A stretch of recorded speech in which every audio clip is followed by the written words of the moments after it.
For most of my adult life, I thought I knew how my story ended. My mother started forgetting things at 58.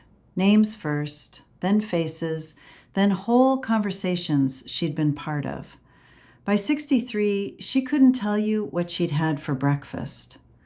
I watched every stage of it, and somewhere in my mid-40s, when I noticed I was losing conversational threads faster than I used to, when a name I'd known for years took 3 seconds too long to surface, I told myself, here we go.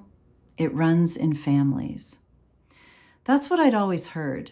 That's what my own clinical training had reinforced. You watch, you wait, you hope the timeline is kind. Here's what I didn't know. The research says that belief isn't just oversimplified. It may be the most damaging thing you can accept about your own brain. Because a genetic sentence stops you from ever investigating what is actually causing the problem and what you could actually do about it. I'm Dr. Chloe Arrington, biochemist, and I need to be precise about something because this distinction has real consequences. There is a difference between genetic predisposition and genetic inevitability. And most people, including most clinicians, treat the first as though it were the second. Predisposition means certain biological failures may be slightly more likely. Inevitability means the outcome is locked. Those are not the same thing, not even close. A 2024 review in the Journal of Alzheimer's Disease found that compounds acting on specific neural antioxidant defense pathways, activating the brain's own SIRT3 and NRF2 systems, were associated with sustained improvements in cognition and emotional performance over a period of up to 3 years in patients with early cognitive impairment. Biochemical intervention was measurably modifying a trajectory the mainstream had described as fixed. That is the institutional failure I want to name directly. The standard clinical message for people with family history is monitor, screen, and wait. Not investigate the modifiable biochemical drivers that determine whether a predisposition becomes decline. That passivity has cost a significant number of people the intervention window that mattered most.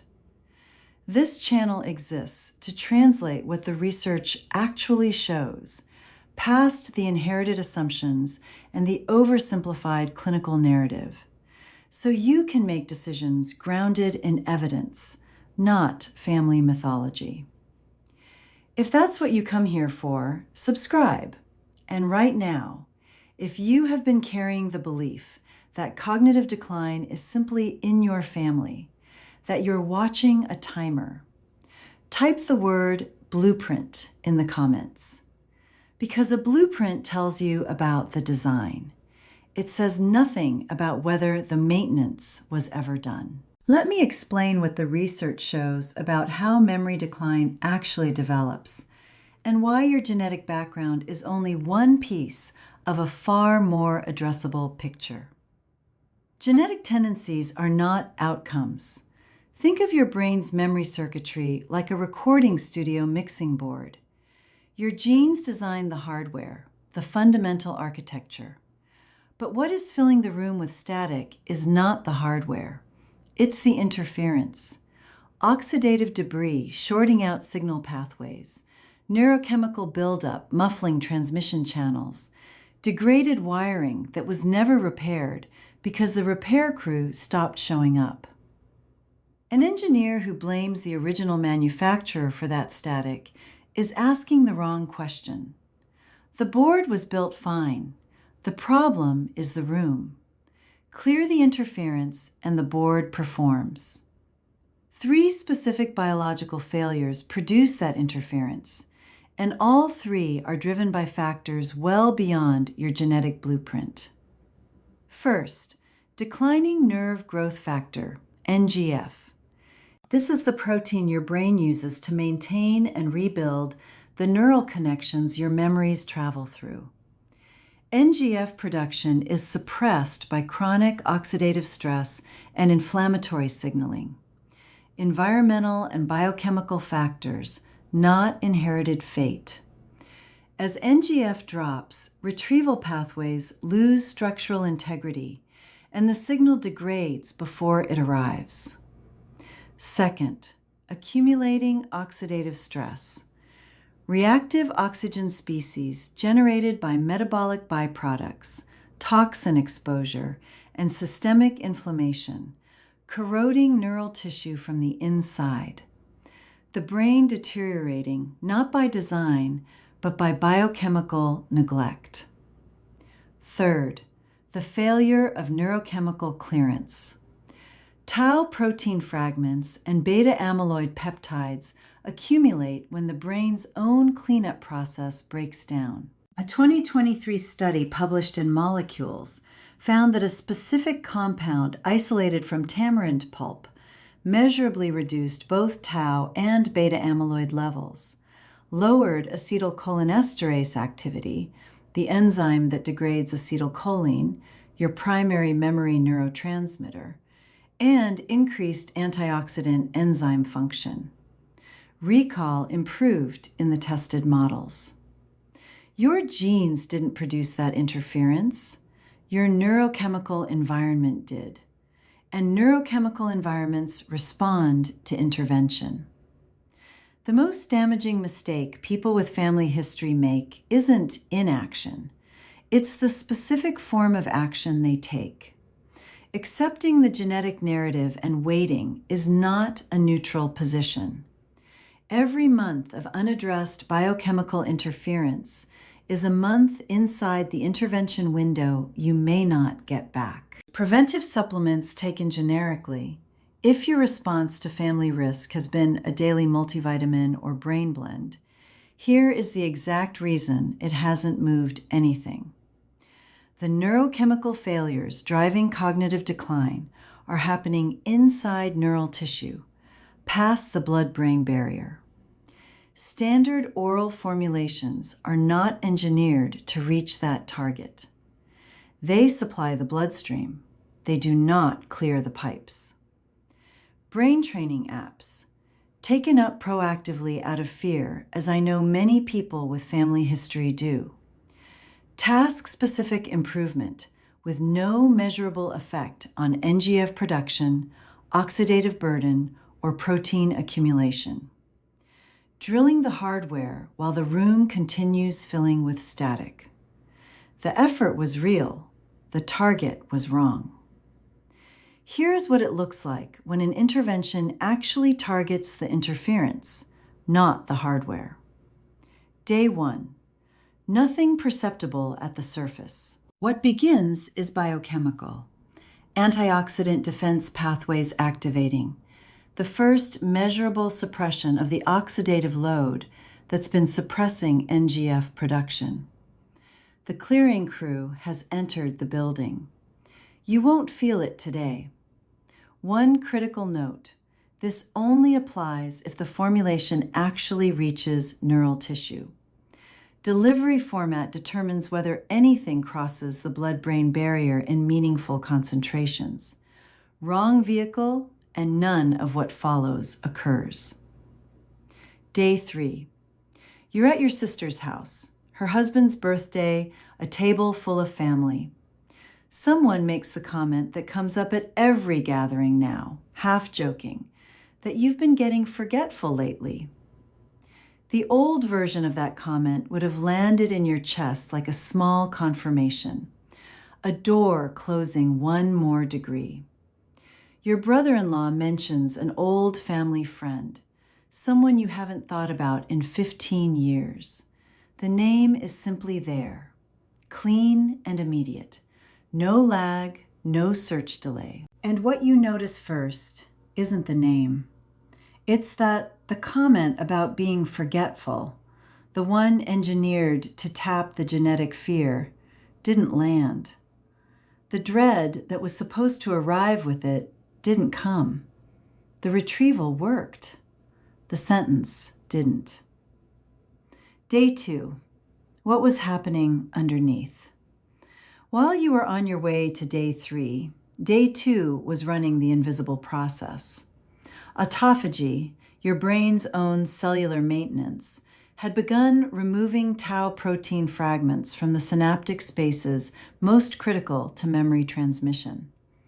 Reactive oxygen species levels were declining as antioxidant enzyme activity increased. NGF synthesis was receiving the biochemical signal that the cellular environment had become stable enough to resume structural repair on degraded neural connections. The interference was thinning before you could hear it thinning. That is what cleared the channel for day 3. Day 5. You're on a long phone call. Multiple threads, references to things from months ago, a story with a full cast of names. You're tracking all of it. When the call ends, you notice something you haven't felt in a while. Ease. Not effort that went well, actual ease. And underneath it, the shadow isn't there. The question that has been running quietly in the background of your days, is this how it started for her? Isn't running. For the first time in a long while, the genetic narrative feels like someone else's story.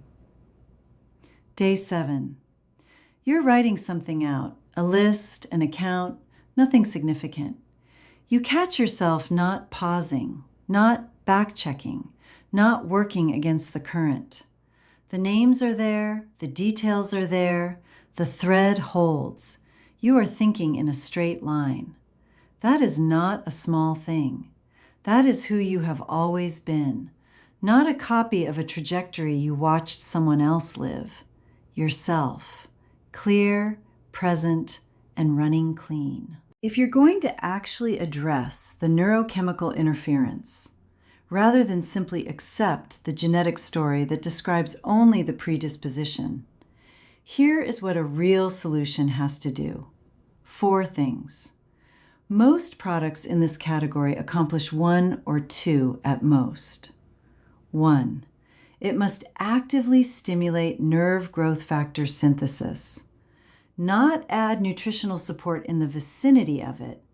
Directly trigger the biological production mechanism, because that mechanism has been suppressed and requires a specific biochemical signal to resume. 2. It must scavenge reactive oxygen species at the neural level, not in general circulation, but inside the cellular environment where the oxidative corrosion is actually happening. This requires compounds that cross the blood-brain barrier and act inside the tissue. 3. It must support the measurable clearance of tau protein and beta amyloid accumulation, the structural debris of failed neurochemical maintenance. Without this, you're restoring the production line while leaving the blockage in the pathway. 4.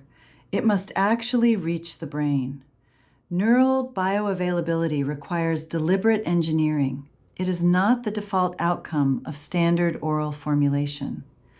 A supplement designed for general nutritional delivery is not designed for this problem. The delivery architecture is not a minor specification. It determines whether any of the other 3 criteria can function at all. I spent a long time looking for something that genuinely met all 4. I found one thing. That product is Neuroprime, and what distinguishes it maps directly onto all 4 criteria, including the delivery engineering that disqualifies most alternatives in this space. The mechanistic detail of how it engages each failure point is more precise than I can responsibly compress here. There's a link in the description. What you'll find there isn't a product page. It's a full scientific breakdown of how neurochemical interference drives the decline that gets misattributed to family genetics, and what was built specifically to address all 4 of those failure points together. Read it completely. The explanation alone will reframe a lot of what you've been carrying. Honest expectations. A distinct shift in mental clarity may emerge within the first 7 days. Not dramatic, but perceptible. A reduction in the resistance between you and your own recall.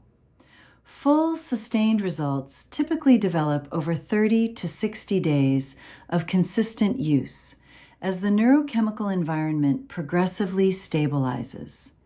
The protocol is 1 drop each morning, under the tongue or in your coffee.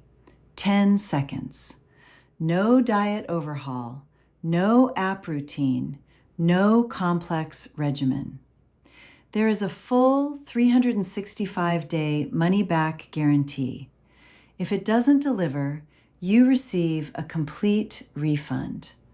The risk is entirely removed. If this video shifted something for you, type the word mine in the comments, because that is exactly what is at stake here. Your brain, not your mother's, not a genetic copy of a trajectory you once watched unfold from the outside. Yours, with its own neurochemical environment, its own modifiable drivers, its own capacity to respond to the right intervention. And if you know someone who has quietly accepted cognitive decline as a family inheritance, share this with them. That acceptance is not peace. It is premature surrender to an incomplete story. Your genes wrote the first sentence.